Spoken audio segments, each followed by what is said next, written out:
Maulan nga ngayong panahon ay nakaisip ako ng bumili ng hipon at saka tinisisigang yan. Saka patapos nga niyan pumunta akong palengke.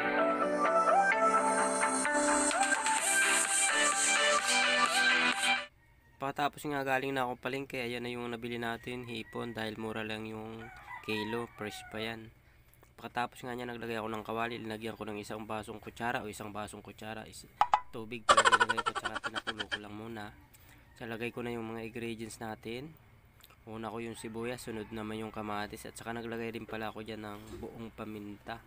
Tapos nga binuksan ko, kumulo na siya, linagay ko na yung ating pangpaasim. Lagay rin ako ng asin at saka maraming sili. Tsaka yung sinigang pala natin ngayon, ibang nakakaiba. Ano pala tawag dyan? Sinampalukang hipon. I-try nyo na, masarap yan. Tsaka siyempre hintayin natin na kumulo. Lagay na natin yung ating hipon para maluto na yung hipon natin. Siyempre haluin lang natin, haluin yan para maluto yung atin linagay na pang paasim na bunga ng sampalok. Tsaka maluto na rin yung atin hipon. Tsaka maglalagay din pala ako dyan ng gulay. Lagay na natin yung gulay natin na kangkong. Tapos nga niyan lagay ko ay hinalo-halo ko para mapantay yung luto ng ating kangkong.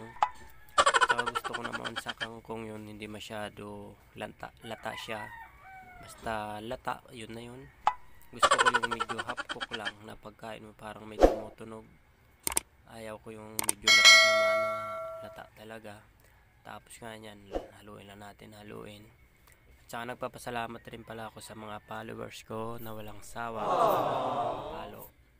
Shout out sa inyo lahat, mabuhay po kayo lahat. At saka dito na po pala nagtatapos yung atin video. Bye bye.